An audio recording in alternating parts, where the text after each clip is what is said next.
And I'm gonna be high.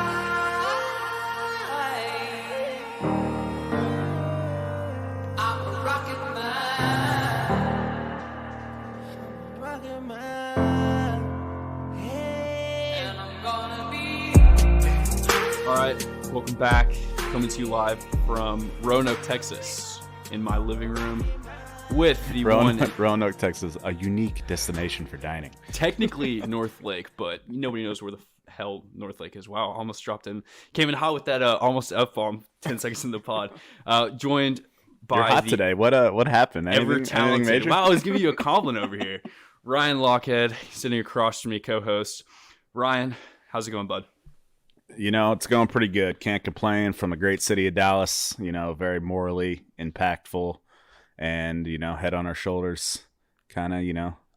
I don't understand. Great, positive, wonderful city of Dallas. Love this place. Can't believe I'm from such a morally stout kind of place. I don't understand the reference. I just love my city, man. I'm just glad that dude, it taught me what's right and what's wrong, and I've been able to apply that throughout the course of my life. That I'm just happy to be from Dallas, Texas. See, I feel like you're getting at something, and I don't. The reference is sort of like flying over my head, sort of like, you know, that home run that Jose Altuve flew into the stands off Aroldis Chapman a couple of years ago. But, you know, that's neither here nor there. It's, you know, honestly, man, it's it's been a relatively pretty lax week. Nothing too crazy has gone on. Really.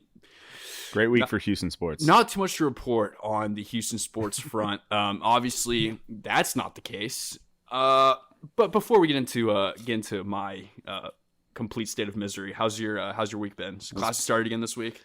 Yeah, it's been good. You know, first week back's an interesting one, but it's been good. How do you feel about syllabus week? I mean, I feel like this is your last semester of college. Yeah, they. I mean, all my classes, they jumped right into it. So my thoughts on syllabus week are that we didn't really do anything syllabus related, and I already have a ton of homework. So you have all your professors who just, like, you know, they're playing the first PowerPoint, and they immediately go from like the syllabus into lecture one. And you're just like, oh God damn it, 100%. Yeah, we're in the mix. Shit. I think Loftus was quoted saying that he thinks they're dumb, and he doesn't know why we still do this. I respect the hell out of that.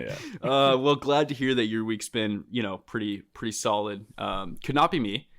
This week has been an absolute shit show from start to finish, and we'll get into the particulars about that. But let's start with the NFL Divisional round that took place this past weekend.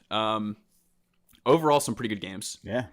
The couple that were very good, a few that were not necessarily the most entertaining or had the best results, speaking as an unbiased sports fan.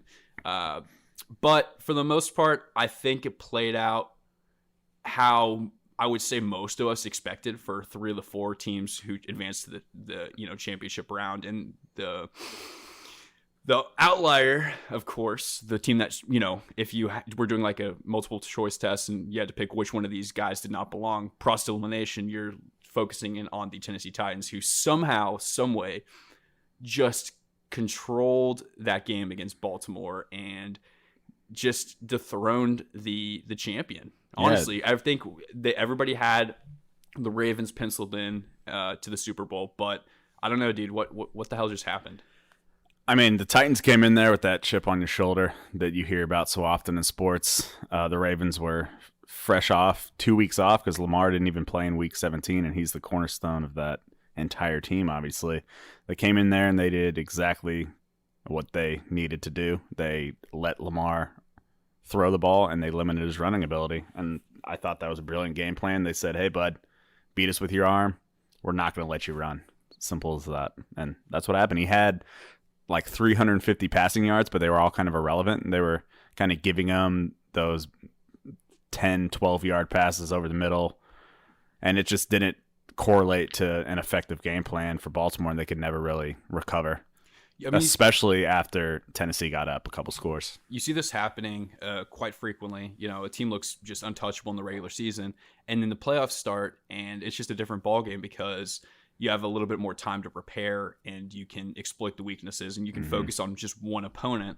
So obviously Vrabel and his staff come into analyzing the film around Lamar Jackson. They exploit some weaknesses, and they determine that the best way to beat, sort of like you just touched on, the best way to beat this team that honestly I think most people had moving on. I believe both of us. I certainly did. Yeah, I did not think this was going to happen. Champ.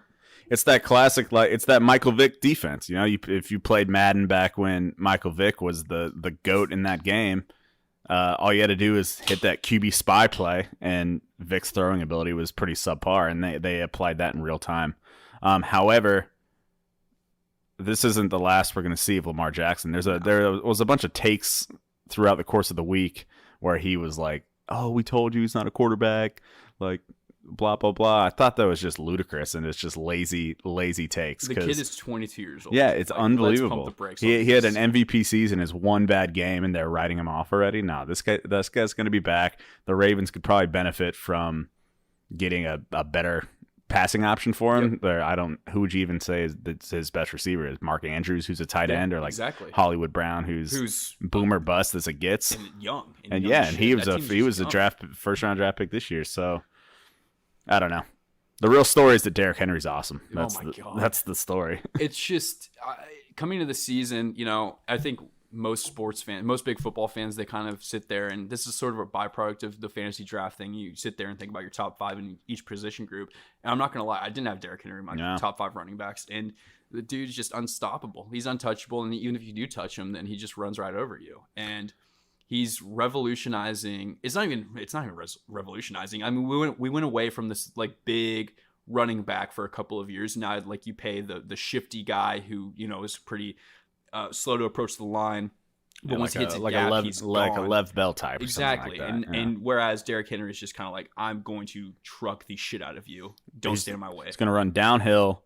He runs like a 4.4, and he's just going to body you. And he's still quick, man. Yeah, it's fun watching. He has like takeoff speed and everything. His feet don't get any like higher than maybe like 3 inches above the ground as he's running. He's just kind of like waddling if you actually watch him, but it's just mesmerizing, and it's just insane that the Tennessee Titans are playing an AFC Championship game. I would not have predicted this if I had the Titans as a Super Bowl favorite, or my Super Bowl pick rather. If I had that ticket, I would have hedged my bet coming into this matchup, 1,000%.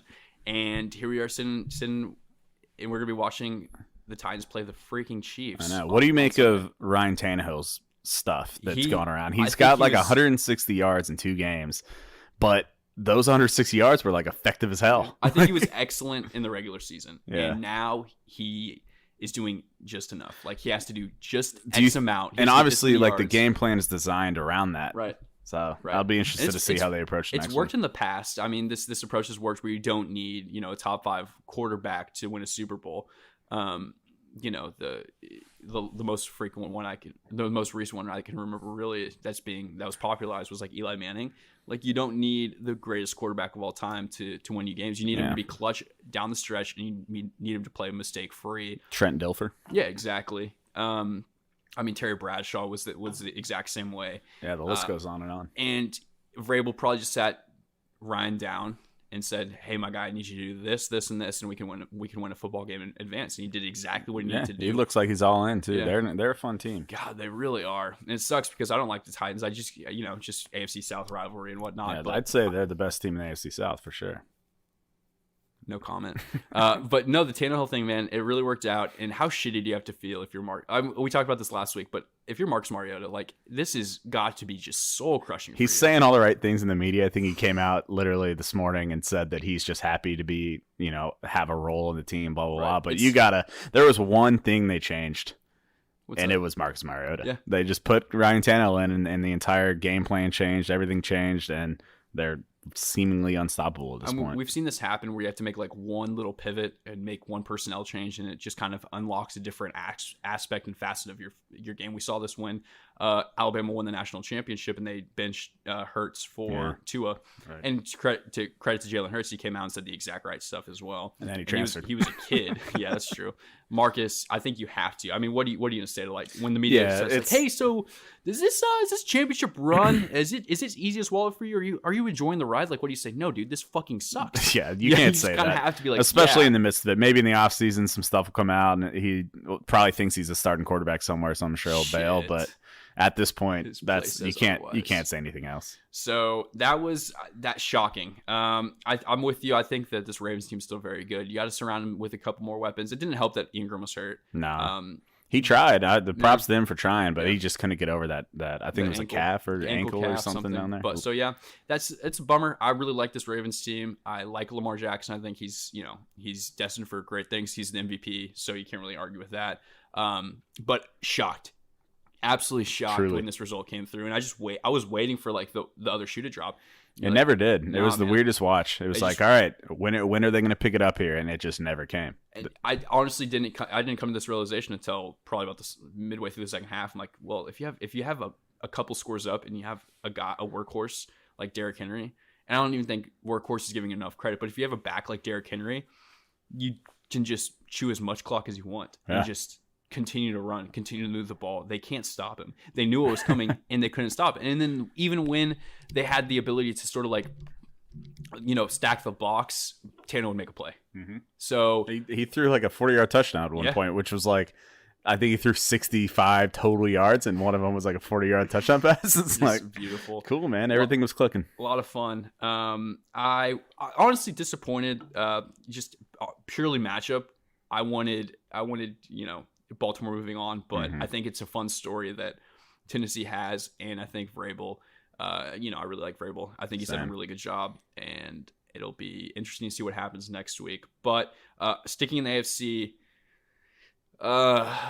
you know what? We don't need to talk about it, honestly. Oh, come on. Not dude. important to talk about. This was the craziest game of the day. Jesus H. I mean, Over the so weekend. we watched this together. You came over to my place.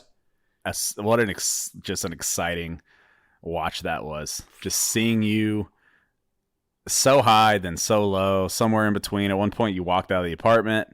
If you've been living under a rock the last couple of days, what we're referring to obviously is the Houston Texans taking a 24 to nothing lead, and surrendering it in 4.5 minutes flat. I mean, I know the Chiefs scored 3 touchdowns in like freaking like 120 seconds. Yeah, but, it was insane. So the thing that I thought was funny about this, that's a great word for it, funny. The thing that I noticed about this is, we had a couple of people over to watch, and Texans go up, and I was just like, I'm not buying it. And I finally bought in after we go up 24 to nothing, even though O'Brien had that horrendous call, going for it on 4th Yeah, and we can 1. talk about that in a second, because that is a layered topic. But the second I let myself buy in, the wheels fly off. And it's not even so much that the wheels flew off, I guess. It's just Kansas City's that good. They scored that quick. They're just fucking KC just flicked that dude. switch that they're capable of, and like the entire game changed. It was insane. I remember at one point it was like it was 21 to nothing, and if you look at the clock, there was like 5 minutes left in the first quarter or something like that, and you got to think like, holy shit, there's so much game left. Like they're gonna come back. Then the O'Brien decision not to go for the touchdown there was, I mean, we were both saying it here. You got to go for that. You got to, with a team like the Chiefs, you have to twist the knife. You have 100%. To continue to just punch them down, and they didn't do it. And he chased that decision with that. I can't even put into words the stupidity surrounding that fake punt. It was a pure panic move. It was, oh shit, the Chiefs are coming back. They look really good. I need to do something. And that something was not, let's fake punt it in our own territory and then not get it. It was unbelievable, and that was a momentum changer for sure, without question. I don't remember exactly when I walked out of the apartment. I think it was before half, but I was because before the half was done, the Chiefs had the lead. Oh God, it's just like PTSD, man. Just reliving this thing that I just shoved down. I mean, the Texans just stink. All right, I asked you before the game, should I bet on this team? You gave me some optimism. I was like, okay, I'm not sold on the spread, but I'll tease it up to 16 points. So I had 16 points, 24-0. I'm looking at plus 40. I have 40 points and I win some cash.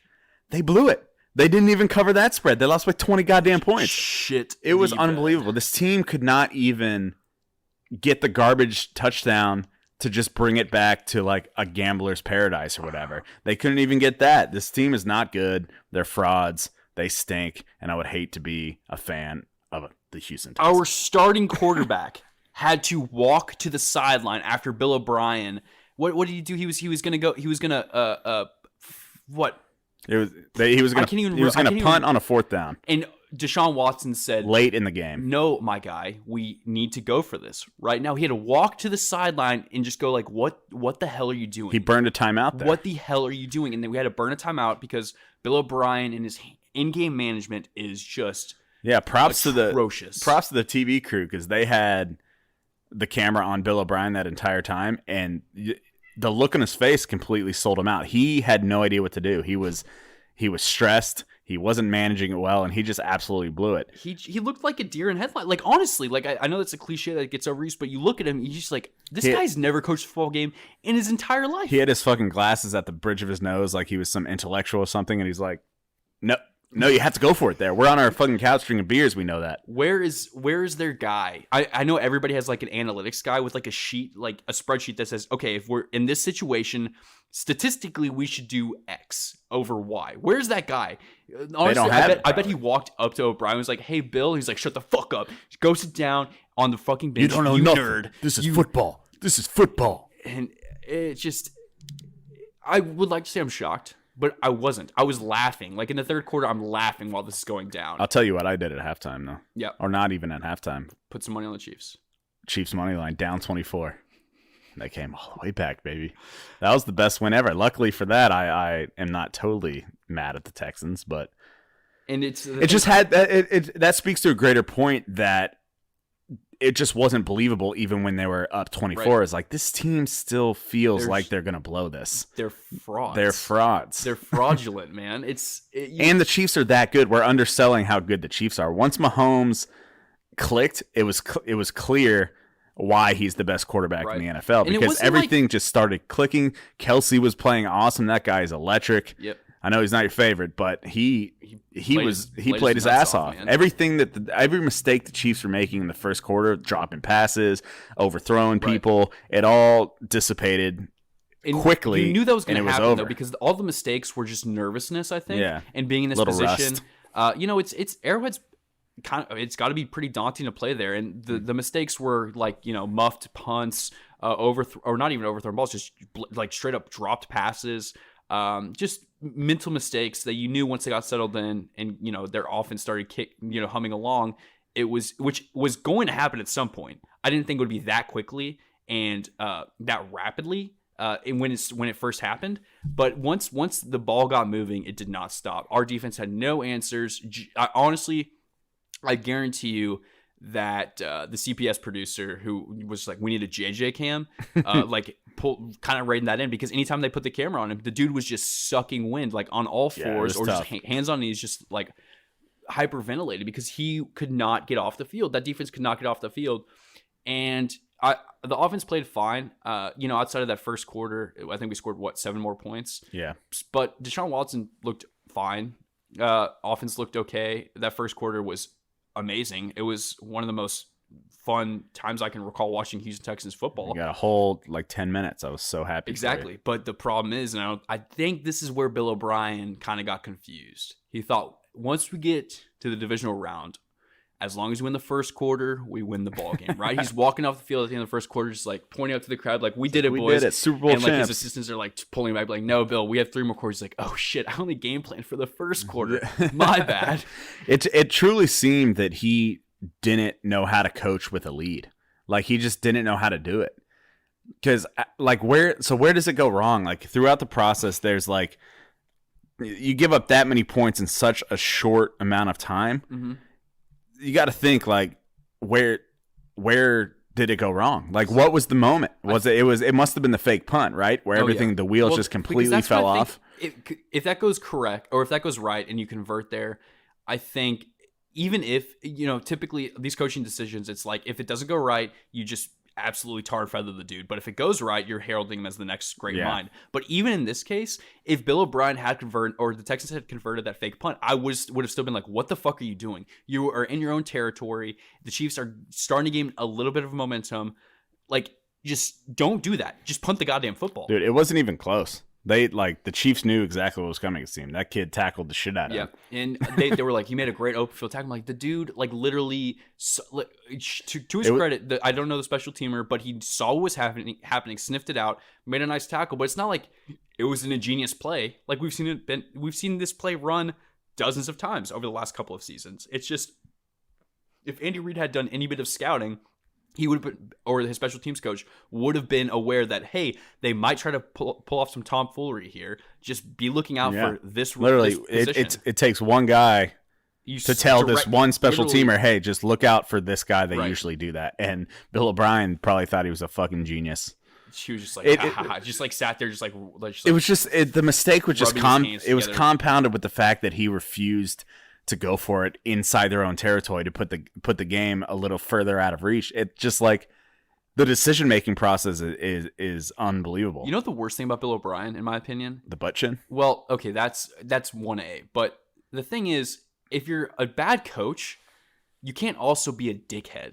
And Bill O'Brien thinks he thinks he's Bill Belichick. It's literally the worst disciple. It's the worst combination. Like, he's a horrible human being. I don't know if he's a horrible human being, but he's just such a twat. No, yes, preach. He's just such a dick. And you can't, if you're gonna make horrible coaching decisions and essentially lose the game, which I truly believe that he did. It was the Texans to win. You're up 24 points. 24 points. And you do not win that football game. Four it scores. Is on the coach unless somebody's having it like the worst performance of a lifetime. And you look around, defense did not play well.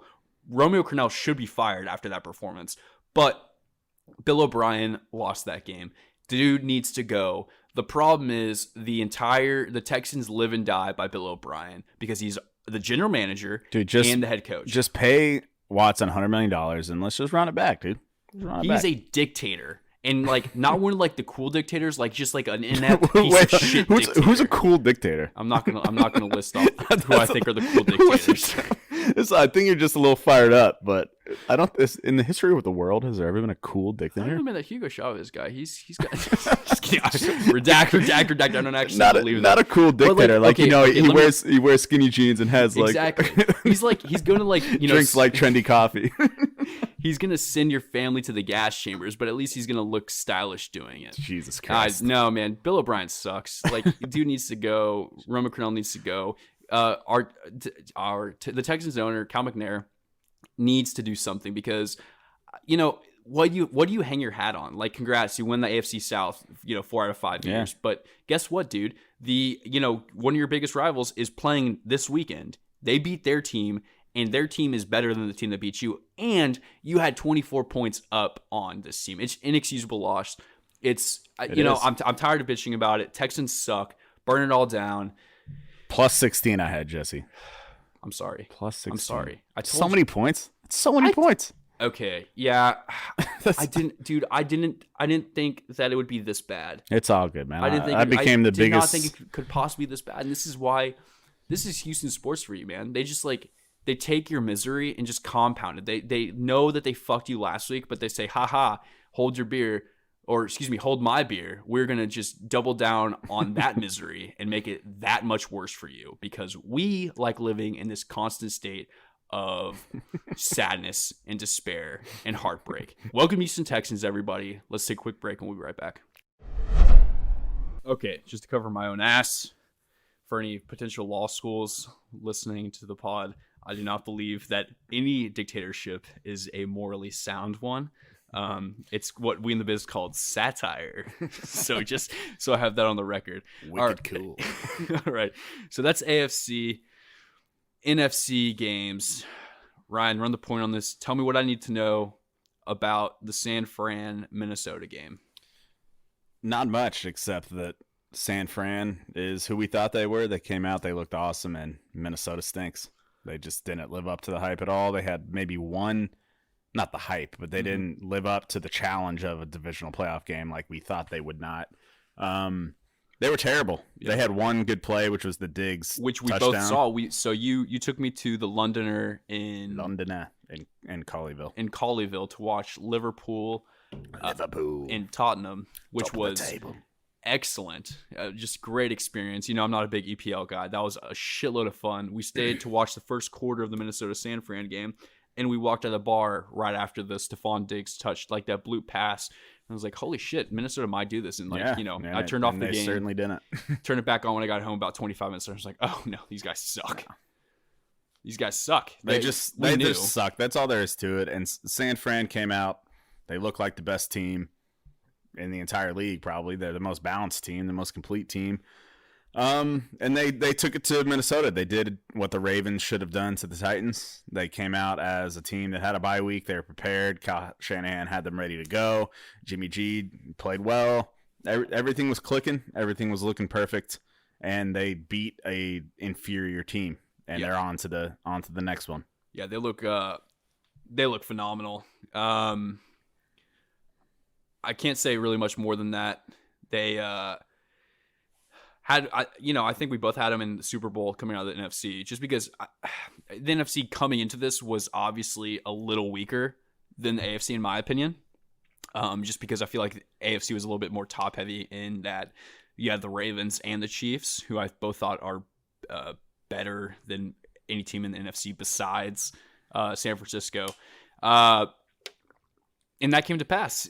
San Fran just looks like a wagon. Yeah. Minnesota did Minnesota things. Kirk Cousins could not lead them to a victory, which stinks. I don't think anybody in the United States, even most,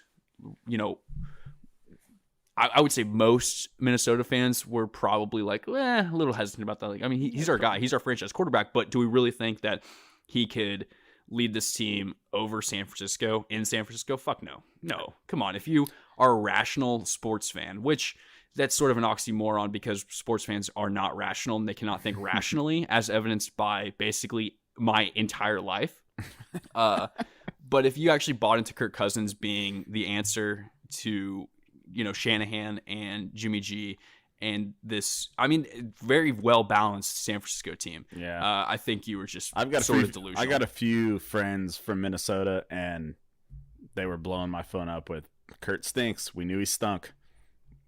So at least they know. That's pretty much it. At least they know. That's all I have to say about that. They're just in this purgatory, man, which I don't know what's a worse situation to be in. If your team just is absolute trash. Oh, hello, Charlie.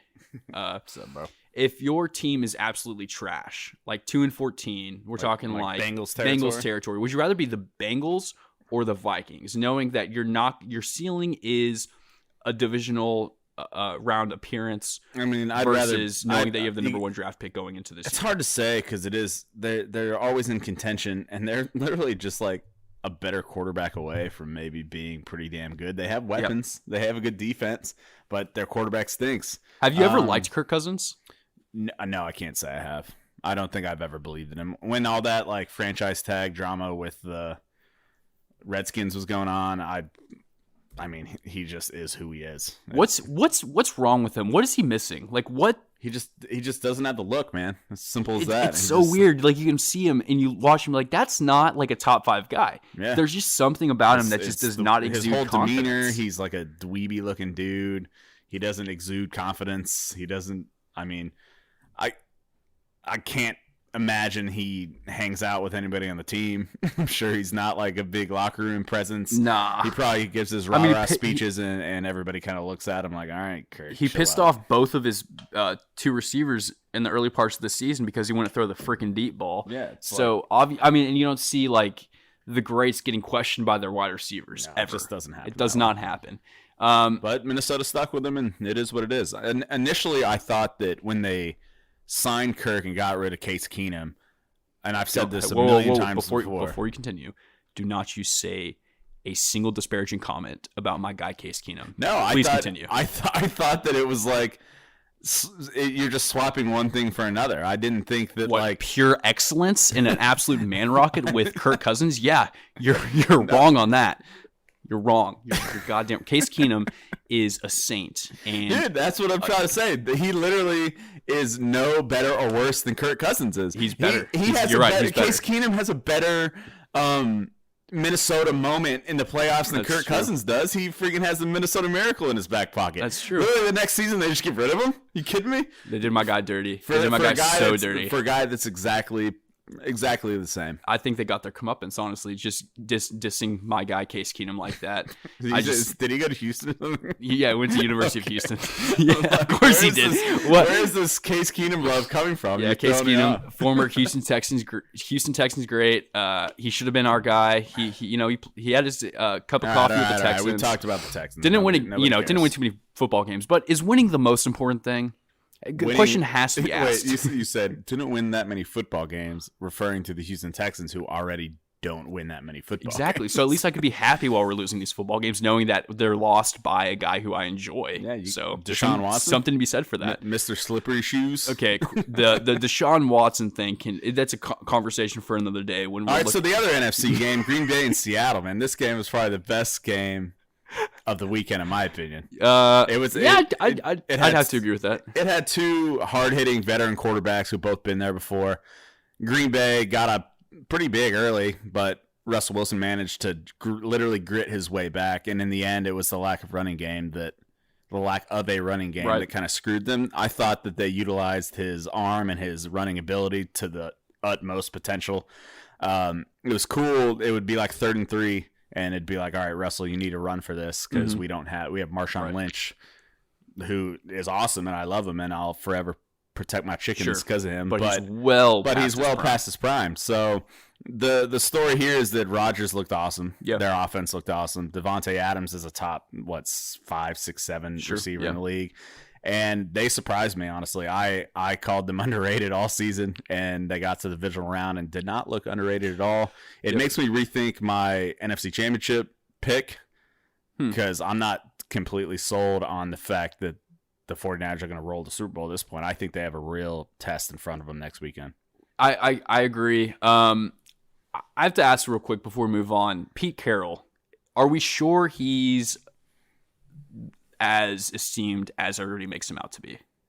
Because that game plan was, you have the best quarterback, or one of the best quarterbacks in the playoffs, in the league, one of the best quarterbacks of our time, and I feel like he's not being used to his full potential, and his game plan leaves something to be desired, in my opinion. Is that? Am I wrong? No, I don't think you're wrong necessarily. Yeah, you said it pretty perfectly. I don't think he's any. It's hard to say. What echelon does he fall in for you? He falls in that like Mike Tomlin echelon for me.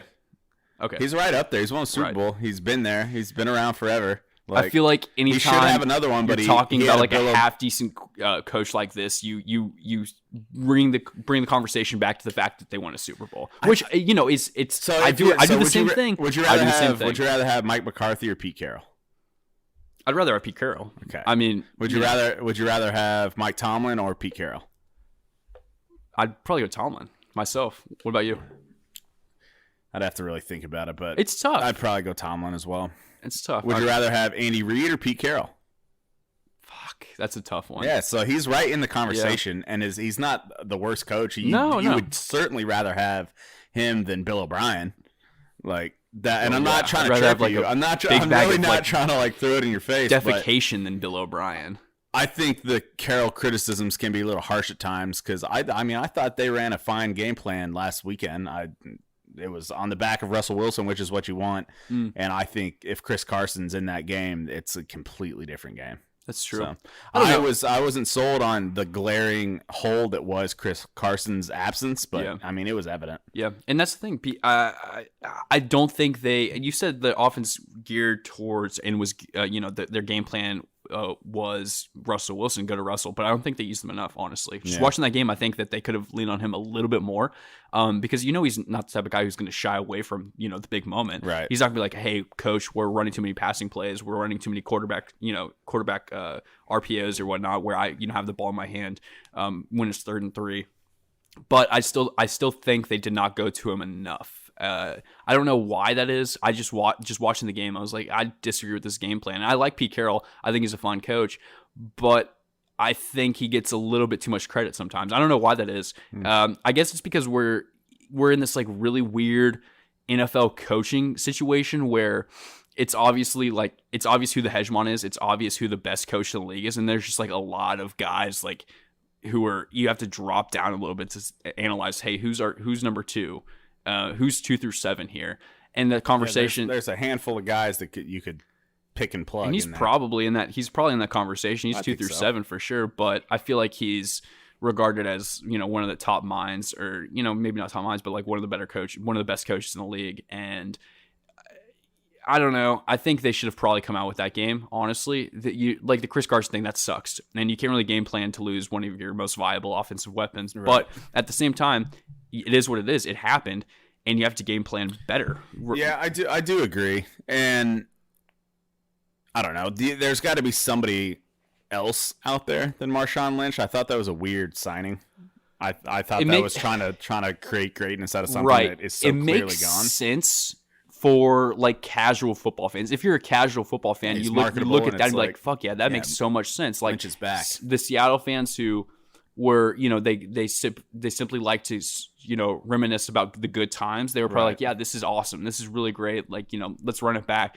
But if you're like sort of an informed football fan, you look at that movie, you're like, there wasn't somebody who was a little bit more. Yeah, you get there's got to be somebody sitting on their couch who wasn't just sitting on their couch like literally 2 hours ago. Because you have Marshawn Lynch, and then their other guy was that Homer kid who he's like a rookie, I think, and he's not very good. So right. There's got to be somebody sitting somewhere that you can bring in to get you like 4 to 5 yards a carry or something. Yeah, I for one am glad that Green Bay won that game too. Because I know I picked Seattle, but I am glad. You know this about me. I cheer for the narratives if I have no rooting interest, and the narrative surrounding Aaron Rodgers and San Francisco. It's just marketable as shit. Like, what the pregame package is going to be. It's going to be Aaron Rodgers sitting at the draft waiting for somebody to call his name. San Fran saying, yeah, we're going to go with somebody. Like, we're not going to pick you up, kid, even though you're a Cali kid. I love that narrative. I love it. Yeah, because dude, just because you're from somewhere, they should definitely draft you, right? Stupidest shit I've ever heard. But he went to Cali. He's from California. Listen, although in this case, I mean, probably right, but the pregame package. They had Alex Smith at the time. Yeah, I don't blame it. Like, I think it's just like it's something that sells papers, I guess. Oh god, I have to. That's like that phrase has really not aged gracefully. What's a paper, my guy? Yeah, exactly. But I really like Twitter. The game was fantastic. We'll look forward, or we'll look ahead to the NFC Championship game in a couple minutes. But for the time being, any parting thoughts about this NFL divisional round? No, not really. Green Bay, great team. Mine, my last thought about everything is Houston Texans. You are the reason I drink. We'll be right back after this break. All right, welcome back. We're switching up a little bit where this is Ryan's voice, not Jesse's voice. We're just going to fucking roll with it. So the first game we're going to break down here in the conference championship game is Tennessee and the Kansas City Chiefs. Obviously, the Chiefs are the favorite here. 7.5 points, I feel, is a justified line. The Chiefs looked awesome once they got their shit together against the Texans. And they're going to roll in here with the utmost confidence after putting up 51 points and being down 24-0. Just a quick reminder. What makes KC different than Baltimore, in your opinion? I mean, because nobody gave Tennessee a shot going to last week. What makes KC different from Baltimore is Patrick Mahomes is a better quarterback than Lamar Jackson. He's a throw first quarterback. He threw 50 touchdowns last year. He's the cornerstone. He's the best player in the league. And I mean, when it comes down to it, they have better receiving threats. They have a better tight end. They have arguably a better running game. Him and Mark Ingram, or Williams and Ingram, can be kind of compared. I know that Lamar was the head rusher of that team, and all went through him. But at the end of the day, throwing the ball is what wins games, and the running game is always complimentary of that. And when your quarterback is throw first and he can throw it as well as Patrick Mahomes can, while also escaping with his legs, that's just better. That's just going to win out. What does Tennessee have to do to win this game? If you're the Titans, how are you game planning for Kansas City? Shut down Mahomes somehow. They're gonna They're going to try to do everything in their power to make KC emphasize or have to rely on the run game. And I honestly don't think so. If I'm Tennessee and I'm going into this game, I mean, you don't want to say they have no hope, but it's that you got to think it's a long shot, right? Like huge. Like especially if your offense is based on like a dominant running back who's been running his ass off for 2 straight weeks. You got to think at some point there's going to be a fallback, right? Like he can't keep doing this, right? And if you're Kansas City, you have more than a big enough sample size to tell you, like, he's a running back. We have to stack the box and make Tannehill beat us. So if I'm Tennessee, I think the game plan is to try to punch them in the mouth offensively and give Tannehill a little bit of control and trust in him, because I think that's the only way that they can win the game is if Tannehill comes out strong in the passing game, which will open up the running game. They can't go just, hey, we have Derrick Henry, this is going to work. I tend to agree. The only thing going against Kansas City in this game, and it's not even something tangible, it's just the fact that Tennessee was given really no shot in the wild card round. I mean, some people were saying, okay, there's like there's a chance that they can roll into Foxborough and take down New England, but the narrative was, Tom's not going to go down like that. He's not going to roll over, and he I don't necessarily think that he was the one who rolled over, but that team, they lost to an inferior opponent by everybody's standards. And then last week, it was like, okay, well, it was a nice run. It's been fun. Obviously, you can't really deny the fact that Derrick Henry is, the second coming of Jesus Christ, or so it seems. And that's pause real quick. That's the crazy thing about this is, like, I know that Derrick Henry is great, and he has played out of his mind this season, especially the last couple of weeks. He's on a great run. But I feel like we, as, at one point we were potential journalists. I feel like young journalists specifically, they take these small sample sizes of events in the sports world and they just completely run with it. And now everybody's, claiming Derrick Henry's the best running back in the league. And you can't really argue with that, based off the last 5, 6, 7 weeks. But it's just like, and watching him, he's great. And I'm not trying to deny that he's had a great run and that he's really just superb. But at the same time, Vrabel's offense was geared towards allowing Tannehill to do just enough, and when games were winnable, allowing Tannehill a little bit of a longer leash. Now it's like, okay, we're going to win this. We're going to win and lose with Derrick Henry as a running back, and the offense is geared around him. But at the same, I feel like I'm kind of talking circles. My point is, are we sure that Derrick Henry is as good as we've seen the last couple of weeks? I think he's a great running back. He's a top 5 guy at this point. I think he's catapulted his position in there. But when you try to develop a game plan that is strictly around your hot, dominant running back, it's just not a sustainable game plan. You have to, especially against a team like Kansas City who's going to score a ton of points, like, unless that defense comes out and plays their asses off and shuts down Mahomes, which is a nearly impossible task at this point, they're going to have to rely on Tannehill. And I think Mike Vrabel's smart enough to know that. He's probably sitting in the film room like, all right, this has been awesome, but we have to do something different here if we have a chance to win. If we get to Sunday and we're watching the game and they're just rolling Henry out and like, this is all we got, I would be shocked. I don't think that that's what we'll see. Because it's just not sustainable. It's just not. I think the thing that works for Tennessee, and I'm picking Kansas City in this game. I think most people are. Yeah. But the thing that they can point to last week and say, okay, we definitely can't do that, is by just allowing, Mahomes to just throw all over the field, which I don't think you can really stop him. You can just only hope to contain him at this point. I agree. But Bill O'Brien's refusal to try to establish the run when he was up, just to eat a little bit of clock. And you really need, I think if the Texans had, even when it was a 2-score game, like when we were down by 10 or 12 at one point, if you had just gone on one of those drives that was like 75 yards, 6.5, 7 minutes, and extenuated with a touchdown, I feel like that goes a long way to sort of get Kansas City a little bit out of its rhythm. Because if they're moving and grooving like that, you're not stopping Patrick Mahomes because he is just locked in. He's capable of just going on these, and they score fast. And everyone's always said that about Kansas City, but Tennessee has the best running back in the game right now. Kansas City's defense, their run defense, is ranked 25th in the league in terms of yards per game.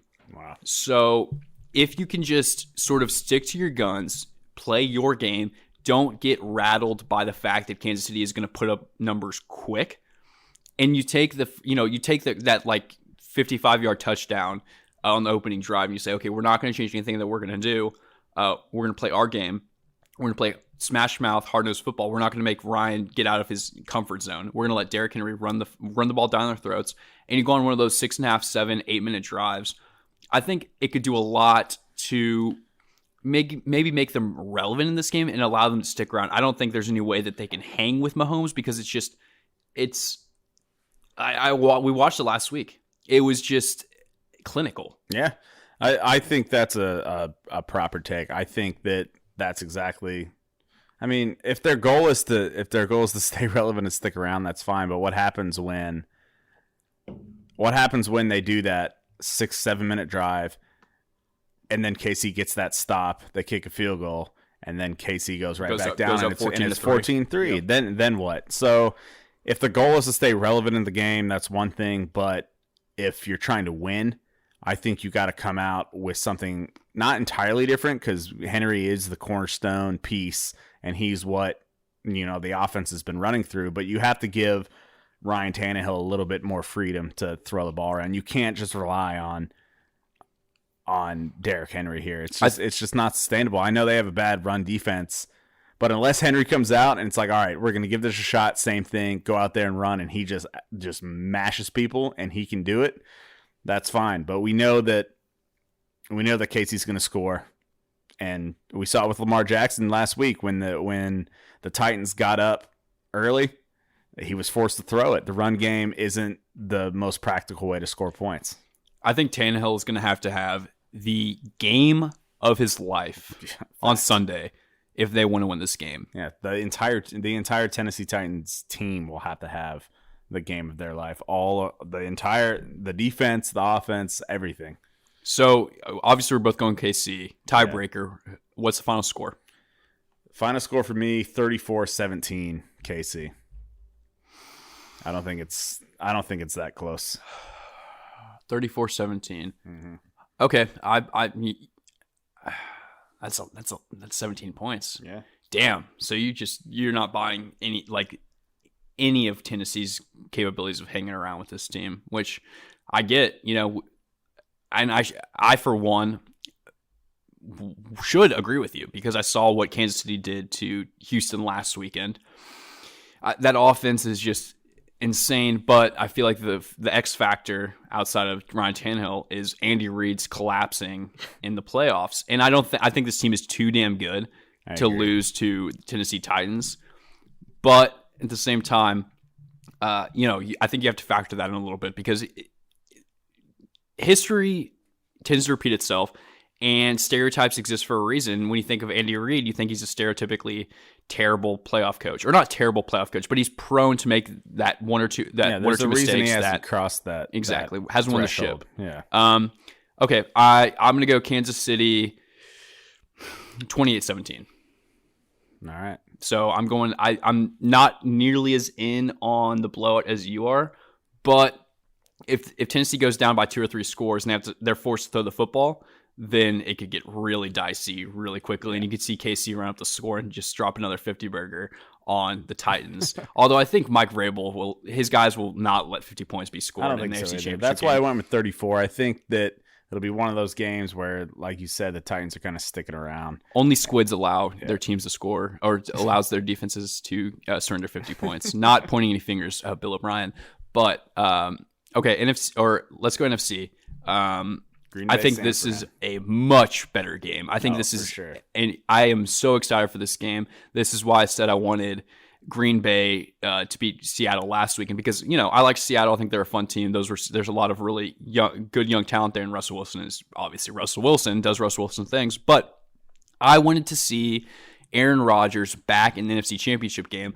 I don't necessarily love Aaron Rodgers. I think he can be a little bit of a diva. I think what he did to Mike McCarthy was kind of shitty. I think that the relationship between quarterback and coach is sacred, and it kind of makes me. It's sort of one of the reasons why I dislike New England at times, or rather Tom Brady at times, because your coach and your quarterback are feuding.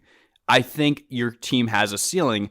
Patriots have defied that time and time again, because we all know that there's always been sort of a power struggle in the latter half of Tom Brady's career, because Tom Brady is the greatest quarterback of all time, but he's still your coach. Bill O'Brien. Whoa.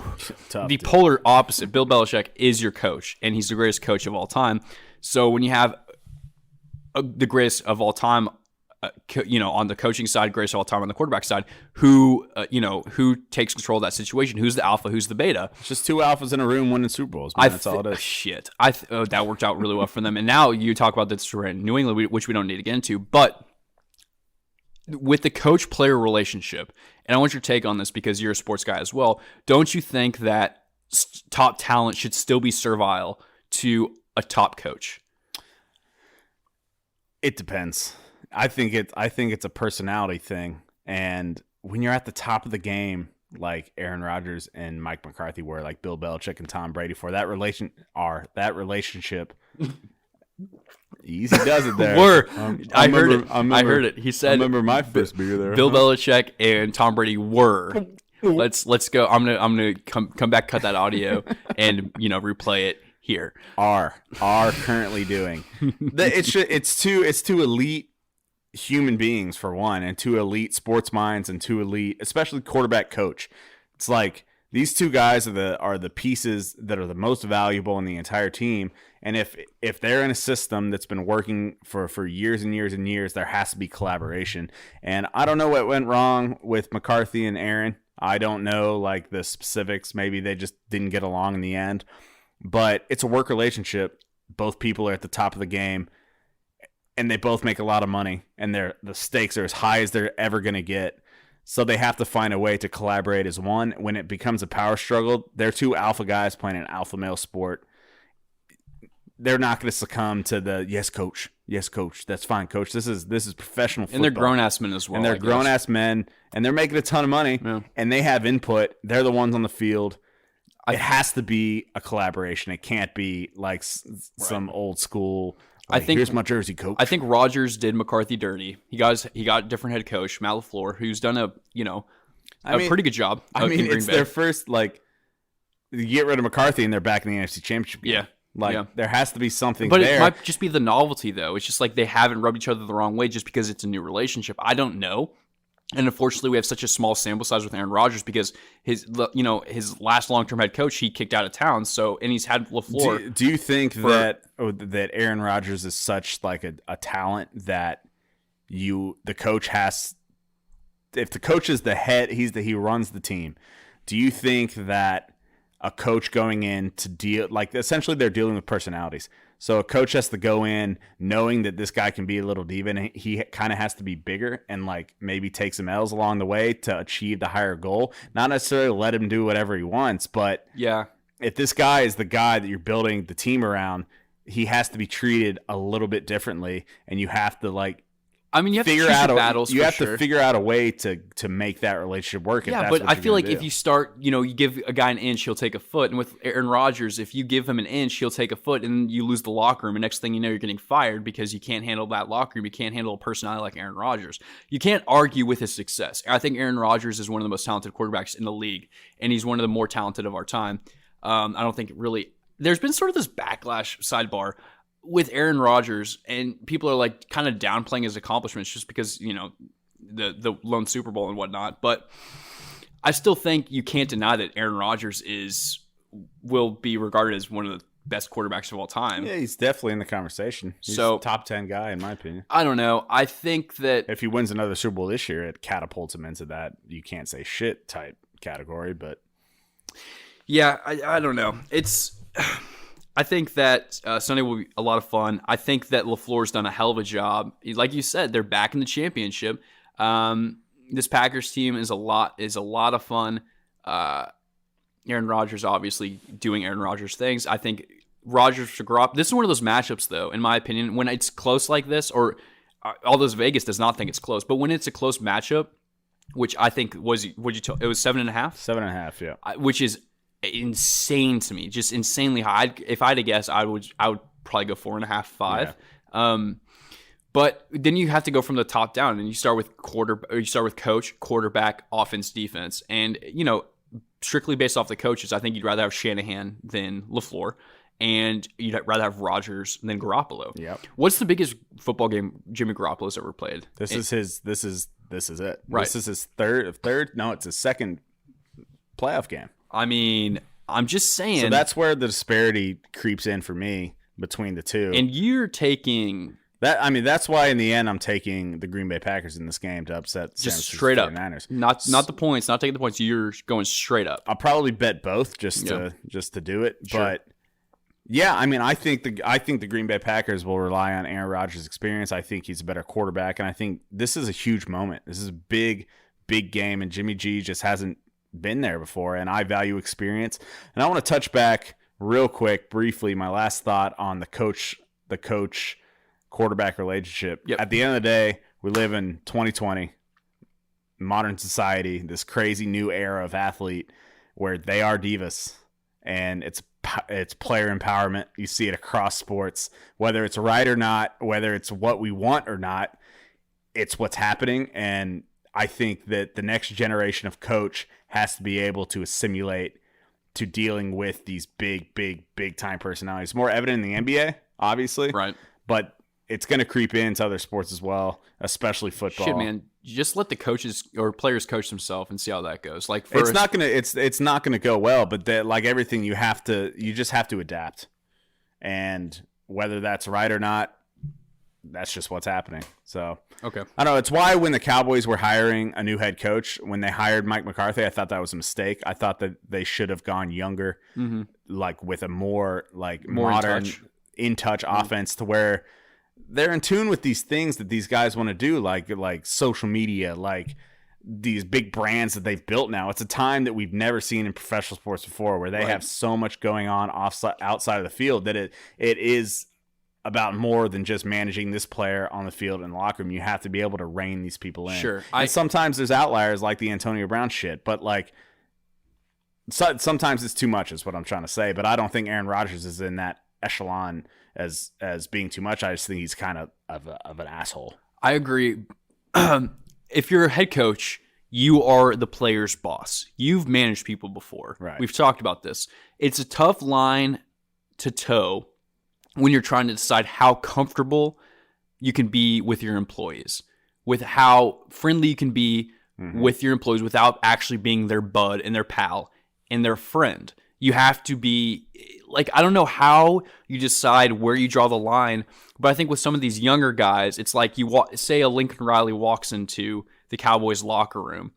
Does he walk in and be like, Dak, what's up? And dap him up and be like, let's go get this bread. Like, you have to draw the line somewhere, or you lose control. And it's just like, when you're holding your guys accountable, they can be like, bro, we just had beers last night. Why are you doing me like this? And it's like, we joke about, going to grab beers with our professor sometimes, and I would love to, it's going to happen. It's going to happen. But at the same time, say hypothetically, we run into one of our professors at a bar, have a couple of beers with him, walk into class the next week, and he gave us a D on an assignment. Like, my first thought would be like, I thought we were tight. Like, what the shit, man? What are you doing? So I don't know. I think it's a really interesting conundrum, especially with the old versus new head coaches. And it's a tough line to balance, and that's why I think a guy like Belichick is so great, is because he has the resume. He doesn't try to maintain this grasp on pop culture and what his players are in, but it works for him because the results speak for themselves. Yeah, that's what I'm for coaches not named Bill Belichick, though. You have to find a different way to manage the locker room. And if you look at the 4 teams remaining, 3 of them are new, young head coaches, and one of them is Andy Reid, who has this kind of grandfathered in success that people respect, like Bill Belichick does on a lesser level. Like Bill Belichick can do all these things because he's won so much. And when you go to New England, you know that like, oh shit, we don't fuck around here. He's cut people before. Chad Johnson didn't make it here. So-and-so didn't make it here, whatever. But not everyone has that. And the people who do, it's a very small sample size. So I just think the future of successful coaches, when guys like Andy Reid, Bill Belichick, whoever else are Carroll, Sean Payton, those guys are out of the league. It's going to take a new type of personality to win football games. Yep. You have to be cool. Like Kyle Shanahan, he seems cool. I'll bet you if you followed him around for a day in the locker room, he's dapping people up. Right. He's like, "What's up, man? Like, how you doing? Everything good?" Like he accepts all the noise that is now part of modern pop culture and sports culture and everything. It's unavoidable at this point, and it's about figuring out how to manage those things. Okay. But yeah, back to the game. Final score prediction. You're taking. So it doesn't really matter because you're going Green Bay. I'm going San Francisco. But for tiebreaker, another 6-pack on the line. Okay. What's your final score prediction? I have Green Bay 27, San Francisco 21. Okay, I'm going San Fran 27, Green Bay 24, and I hope this is a good game. I really do, because I don't picture the AFC Championship game being that great. I think that it's going to be... This is the highest percentage of dud weekend we've had. Yeah. We've been very blessed with 2 good weekends. Yeah, so this keeps coming. It could go south very quickly in both games, honestly. Either way, I think KC is going to win for sure. Yes. And Green Bay or San Fran, I'm fine with in the Super Bowl. I think we're going to have a pretty good one this year. The Super Bowl wise, I think we got a lot. There's a lot of potential. Does that have anything to do with the fact that the Patriots are not playing in? If the Pats were in, it'd be even better. Jesus, you can't tell me the KC New England rematch right now wouldn't be electric. Well, actually, I kind of wish that Tom Brady was playing against Patrick Mahomes, so I could literally point to like Patrick Mahomes spiral versus Tom Brady spiral and be like, my guy, he's lost his fastball. And then I'd point to the scoreboard and be like, yeah, but how is he up 15 points right now? How are they still winning? They're so goddamn good. Let's take a quick break before we get to this last segment. All right, let me tell you a story, and you need to tell me if I am overreacting or if I am in my right mind in being this morose about the situation. So Sunday, as you experienced with me, the Texans absolutely blow it in the divisional round against KC. The next day, I take my LSAT, my law school admissions test. As you know, I'm trying to get into law school, and that seems like it's going to be the move. This is my last shot. I've taken it once before, and I got an okay score. I was hoping for something a little bit better, but take the test, and it absolutely destroys me. It's broken down into 5 sections, and the first 2 sections, I was just useless. For some reason, just completely rattled, mental midget. It took me about an hour to actually get into my element and just coast through the rest of the test. Last 2 sections were okay, but those first 2 there was no bouncing back from that. So I'm, all bummed out, feeling sorry for myself, and I have a thought as I'm walking to my car. It's about 5 p.m. Monday afternoon. I'm in downtown Dallas at the Dallas Sheridan where the test took place. I'm like, you know what? Maybe this law school thing isn't for me. Worst comes to worst, I could just fall back on sports writing. Hell, maybe I could even become the Houston Chronicles beat writer for the Houston Astros. The way the LSAT works is you can have no electronic devices, no Apple Watches, no cell phones, nada. So my phone is my car. Get back to my car, turn on my phone, and I have a very old cell phone. Like I'm working with like an iPhone 6S or something. So it takes about 10, 15 seconds to reboot. And all of a sudden, I just get hit with alert after alert after alert from ESPN, all these text messages, which I expect some text related to the LSAT. But I just keep seeing Astros, Astros, Astros, Astros. And I'm like, what the fuck is going on? Come to find out that my baseball team fired their head coach and general manager, AJ Hinch, Jeff Luhnow, after they were served with a 1-year suspension from Rob Manfred in Major League Baseball. And I cannot tell you how devastating that was for me. I just got to say, and I know you're thinking, Jesse, you're being overdramatic.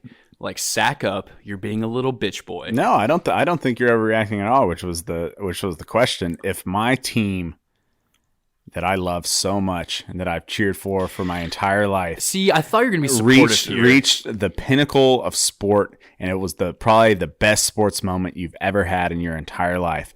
And then to come to find out that it was built and achieved on a lie. Allegedly. On cheating and on... We were framed, bro. We were framed. Full on. You weren't framed. It's organizational cheating.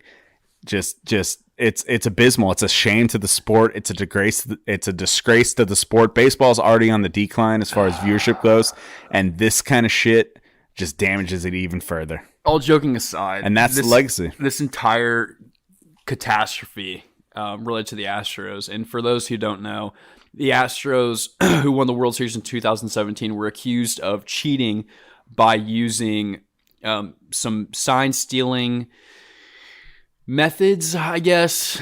There's, it's a whole big thing. The report basically got into it. What it boils down to is the Astros had a camera that they had geared towards, the catcher's signals to the pitcher. And anytime there was a changeup, the Astros would alert the batter at the plate by banging a trash can. Later in the week, we learned of some allegations of actually some of the Astros players, including my favorite athlete of all time, Jose Altuve, having a buzzer affixed to his shoulder, correct? Fixed to his shoulder that alerted him when Chapman or whoever the pitcher was throwing fastball versus slider versus changeup, and it went as far as his walk-off home run that sent them to the World Series. And now we see significant video evidence, and I'd love your take on this evidence, that Altuve hit this home run, rounded the bases, and was adamant as he got to a walk-off home run, mind you, to send them to the World Series, the peak of baseball lore. He's running down third base, and he decides he needs to close his shirt and tell his teammates, "Hey, don't rip my shirt off here." Because his wife didn't want we'll get to the lie. We'll get to that blatant rest lie. Of America. So he's holding his shirt, telling his teammates, "Don't rip this off. Don't rip this off." They don't. He gets his championship t-shirt after hitting a walk-off home run. The stuff that people dream of, that you play backyard baseball, you hit that home run, you say, "This sends us to the World Series. This is the best moment you could dream of." Mm-hmm. And instead of cheering and jumping around with his teammates, his initial reaction is, "I'm going to take this shirt, I'm going to run directly into the locker room, and then I'll come out." Obviously, Why? He was overcome by emotion. He wasn't, because he came out himself. He came out after he changed in the locker room and went to Ken Rosenthal and gave some bullshit excuse about being shy, despite many pictures of him on the field with his shirt off, looking Before happy as can be, to his beautiful wife, who didn't want her baby boy to. So you're telling me that in the moment of him hitting the most important home run that he's ever hit, as he's rounding the bases, his thought is, "Man, I don't want my wife to get mad at me." You are absolutely correct. When he's caught up, so when he's caught up in the pure elation of the moment, no, that's absolutely rubbish. Now you're holding your phone up right now, and I would love to hear counter argument. Hey, Ryan, what's your take on ESPN, the worldwide leader in sport? Do you think they have some pretty severe journalistic integrity? They lie. ESPN lies. Everybody knows this. We can get all into the Spygate, Spygate, Deflategate, whatever. It's a subject for another day. 28 minutes ago, we're recording this 7:56 on Thursday evening. No evidence of Astros devices. MLB, rubbish. quote, Rubbish. found no evidence to substantiate, end quote, allegations of Astros using electronic devices that notified them of certain pitches. So we were talking. That sounds pretty cut and dry to me. That sounds like the MLB covering up for the fact that they probably overlooked some of this evidence and thought that it wouldn't come to light. Maybe. I don't know. That's maybe conspiracy. But I will say that no professional sports organization wants to go back and have to retroactively strip a title away from a team. It's a bad look. You're right. It is a bad look. And honestly, especially if there's no evidence to do so. There is evidence, though. There's significant evidence. Okay. There's video evidence. Let me ask you this. And you tell me if it's a coincidence or not. Sure. Clayton Kershaw in the 2017 World Series. Wait. Clayton Kershaw, well-known mental midget when it comes to playoff pitching. Yes. Sure. I guess Clayton if you want to Kershaw. call it that. Yep. At Dodger Stadium, Uh-huh. 11 innings pitched, 15 strikeouts, .82 ERA. Yep. .82 under a run. Great home pitcher. Absolutely. Fast forward to Minute Maid Park. Uh-huh. On the road in the playoffs. 6.5 ERA. 6.5. Just can't pitch away from Dodger Stadium. I get it. I feel so bad for Clayton Kershaw. Sir. I just wish that you would come to terms with the fact that this is all disgraceful and wrong, and your team is at the very, very center of it. All joking aside, it's so heartbreaking to think that your team won a championship that was so important to the city of Houston and so important to Astros fans everywhere, because the Astros were insignificant trash. If this was the EPL, they would have been relegated 10 times over. They were a garbage dumpster fire of an organization, retooled everything, and it was all really the guy who's been there from Jump Street during this rebuild was Jose Altuve, who is my favorite athlete of all time. I can't fathom a reality where some other person rises to, a higher status in my brain, or so I thought before all of this stuff came out. But the thing that works for Altuve and for me is that I think you're at your peak as a sports fan when you're like 17 to 25, which is when the Astros made their run and eventually won the World Series. I think that was 2017, so I was 23 years old. They became relevant when I was 19, 20, or I guess somewhat relevant. To find out that my favorite sports team, baseball is my favorite sport, the Astros are my favorite team, and it's not even close. To find out that their championship, their lone championship, came courtesy of gaming the system and being cheating, lying fucks is so demoralizing. And just because you never want to think, you see teams do this all the time. You see people cheat all the time, and you point to them and it's like, wow, you are a little so-and-so, insert expletive here. It could never be my team. It will never be my team because I have a good judge of character. I know that my team is good. I know these folks are good. I know these Astros players love each other. They love the game. They love playing the game. They're charismatic. They're, basically you will always want to believe that your team is better than the other teams in every capacity, not only on the field, but also off the field. You want to think that they're good people. And it turns out that's a fucking sham. The Astros cheated. It sucks. I don't know to what extent they cheated. I don't buy into this, and this is me, it takes a big man to admit he was wrong, but I'm not the biggest of men, and I still don't buy into this bullshit buzzer shit, because Altuve, when all this was, the Astros were embroiled in controversy, everyone said on both sides of the aisle that Altuve was always above the cheating. And that came out earlier this week that Altuve never took part in it. And if it actually comes to pass that Jose Altuve had a fucking buzzer attached to his chest that alerted him when Aroldis Chapman was throwing fastballs, and that iconic home run came courtesy of just stealing signs and being so just utterly moralistically just devoid of any semblance of competitive nature or honesty and integrity, I will be so disappointed. It's bullshit. Fuck, man? Dude, I do feel for you, because at the end of the day, the people who lose are Houston Astros fans. And in a greater context, the entire baseball watching world, because this story sucks. Yeah. Whether you're a fan or not. I'm not a Houston Astros fan, but that was a great moment. That was a great World Series, and you think, wow, that was really cool how they did that. That was emotional, and for it all to be based on a lie is if they strip a World Series title away from this team, if that's what it comes to, it nullifies the entire sport year for the MLB. Nothing matters to that point, right? Because you're not gonna. You have to take all the shit down in Cooperstown. You have to take the banner down. You have to take the ring back. You have to do everything. It tarnishes the legacy. In baseball is just now getting over the steroid crisis and the steroid era, and it's still a conversation piece. And the thing I'm worried about, and I would love to think that this is just an isolated incident, that the Astros cheated, but the game of baseball is still sacred and pure. But I'm so concerned that this is going to touch so many more teams. And we've already seen the fallout a little bit because Alex Cora, the Red Sox manager, was fired. The teams and Cora mutually parted ways, which means that they were going to fire him. But they approached Alex and were like, hey, you need to resign or we're going to can your ass because you're a cheating piece of shit. He was the Red Sox coach, and he probably introduced some of his practices to the Red Sox because there's a couple of reports that Alex Cora was the ringleader of this, which I don't fucking buy. I don't care who started this. It's like, and that's the thing amongst Astros fans. Everyone's trying to say, oh, it was like folks that are no longer with the organization who were the ringleaders. If you were a part of it and you said nothing, it's still shitty. And initially I was pissed off at Mike Fiers, former Astros pitcher who came forward with these allegations.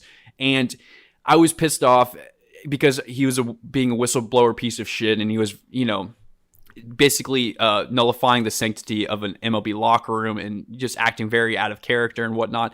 The more I think about it, shout out Mike Fiers. I'm still pissed off about the entire situation, but I should be pissed off about my team, not a dude who saw that there was this wrongdoing going on and not saying anything, because I know that so many players are on the league, and this is what I'm concerned about. How deep does this go? And we're going to find out, and it's going to, it's January now. We're about to lose football. We're going to have 2 months where it's just basketball and hockey if you're a hockey fan. And the next thing you have is baseball season. In 2 months, we're not going to be talking about opening day. Nope. Nobody's Nobody's going to give a shit about opening day. Everyone's going to be talking about this controversy, and it's going to stink the entire 2020 season. It just tarnishes baseball, which sucks. It sucks does. that it's my freaking team. It's bullshit. I can't imagine. It's bullshit. And I want to the MLB, when we're off mic, I'm just denying all this shit. And I'm half joking. I don't want to believe any of this is true, but obviously there's some merit to these claims. I don't know what's true and what's not true. MLB launched an investigation, and I think they would have found, I would like to think that they would have just gotten everything out in the open that they found, because what's the point of just hiding stuff? If it's going to come out later, just admit it all in one foul swoop. Levy the fines, suspend who needs to be suspended, fire who needs to be fired, and just get all the allegations out in the open. And if you're still holding stuff back that is going to come to the surface in the next couple of weeks and months, that's just absolutely inexcusable and devastating. I mean, that's going to take it to an entirely new level if that comes out. So I hope, for baseball's sake, that this isn't true. The way it's taken off on social media seems, I think it's going to get so much worse before it gets better. I think so too. And the Altuve has been quoted through Scott Boris's agent saying that he's never, quote, I've never worn an electronic device in my performance as a major league player. He's denying it on all fronts, right, which is not to be unexpected. If they're going we didn't do this route, and it comes out, it's going to be very tough. Bro, I have I have 2 Altuve jerseys, and anybody who knows me knows Jose Altuve is my guy. He will always be my guy because of where he got his start. He has the classic, just storybook career. His rise through the ranks. He was an unknown 5'5" kid in Venezuela who just forced his way into a roster spot, basically, on one of the Astros summer league teams in the way back. Ryan's holding up his computer screen of Patrick Reed, his favorite golfer with Houston Astros owner Jim Crane. But if it comes out that Jose Altuve, the guy who just basically exceeded all expectations and against all odds became one of the best players in baseball, dude, it's I will never look at baseball the same way. I really won't. It would be such a disappointing thing to experience. I know I'm sounding dramatic, but baseball's easily my favorite sport. The Astros are easily my favorite team. Jose Altuve is easily my favorite athlete. The entire thing sucks, and this week just needs to end because Houston sports are a joke and the source of all my heartbreak and sadness. So that's that about that. That's that. Ryan, let's wrap this puppy up. Winners and losers of the week. Let's, going forward, we'll probably, ride with the segment. And this doesn't have to be pertinent to, I guess, the sports world. Just anybody you determine had a really good week. He or she is your winner. Your losers, same thought, can be pop culture, actors, musicians, athletes, politicians. Ryan, who is your winner of the week? My winner of the week was Joe Burrow. Because, as we saw on Monday night national championship game, that guy is just electric. Yep. He was awesome. All the interviews, especially the part of my take interview where he showed up just as drunk as the hosts were after skipping his ESPN interview and showing up there just a little tipsy and probably still a little drunk. He's great. He's a great personality. I feel bad that he has to go play on the Bengals next season, but I hope that he's the type of guy that can turn that organization around, because I look forward to seeing a guy like that in the NFL very soon. He's about to make so much freaking money. About to be so rich, dude. He's going to be so wealthy. Did you see the video of him smoking the cigar on the couch? No. You didn't see this one? No. It was electric. Dude. LSU football. Shout out LSU football for having just an awesome media team. They've been putting out prime content right when it matters. They have high quality, awesome videos. So they were in there again, and Joe Burrow, full pads, sitting on the couch in the locker room, legs crossed, just smoking a cigarette, just looking like a fucking champ. Yeah. Quick aside. So people are talking about how Joe Burrow's damned to go play in Cincinnati, and they feel so bad for him. But is that really the worst situation for him? Because I know that Cincinnati's been bad recently, but it still could be so much worse. Yeah, there's so many that's destinations true. that could be Very worse true. for. I'd rather go to quarterback's Cincinnati career. than Miami, probably. Exactly. At this point, so. Well, Brian Flores is fine, but I think the situation could. Yeah, he could be going to the freaking Browns. Shit. I don't know. I don't think the situation that the bad. Browns, whose star wide receiver is slapping fucking police butt in the locker room. That's my loser of the week. Odell Beckham Jr. Holy shit. My God. What a shit show, huh? And I'm predisposed to absolutely despise Odell Beckham Jr. because I drafted him first overall. Or not first overall, but he was my first round draft pick in fantasy this year and just laid an absolute egg in Cleveland this year. But, he's a LSU alum. So LSU obviously wins the national championship earlier this week. He's seen on the field passing out money to LSU football players, most of whom were seniors. But that's the NCAA. You just know that you're going to put those guys in a bad spot. Exactly. And it's a bad look. You have to have a little bit of wherewithal to be like, okay, look, the NCAA is full of a bunch of... And he was just doing that for his own clout. That wasn't for... Exactly. He wasn't actually trying to go viral. Hey, dude, I appreciate your efforts on the field. Here's dinner on me, or here's drinks on me. He was just like, I'm Odell Beckham Jr. I'm just going to toss money in the air to my guys because I'm Odell Beckham Jr. You have to have a little bit more maturity. He also got charged with simple battery. Arrest warrant got issued, I believe, earlier today. Dude, he just slapped that cop right on his butt in the locker room. Did you see the video? Yeah. It's unbelievable. Bro, grow up a little bit. Have a little bit of common see common sense. You say he's an LSU alum, and yeah, you're right. He went. Yeah, he's not an alum. Every single former LSU football player was at this fucking game. Right. Just sit on the sideline and watch the game. About him not finishing his. No, I wasn't. No. I really wasn't. But you had Jamal Adams there, who Dallas native, by the way, Jamal Adams. But Hebron High School, shout out. But he was just watching the game, getting hyped. You don't have to take it to this extreme level, dude. He's just I get being excited, but he's just grow up. Supremely talented. Him and Baker are made for each other. God, I'm still a Baker guy. I want to believe. But you're still a Baker guy. Oh, the moment does not always have to. The moment does not always have to be about you, Odell. Seriously, sometimes just take a back seat. All these kids.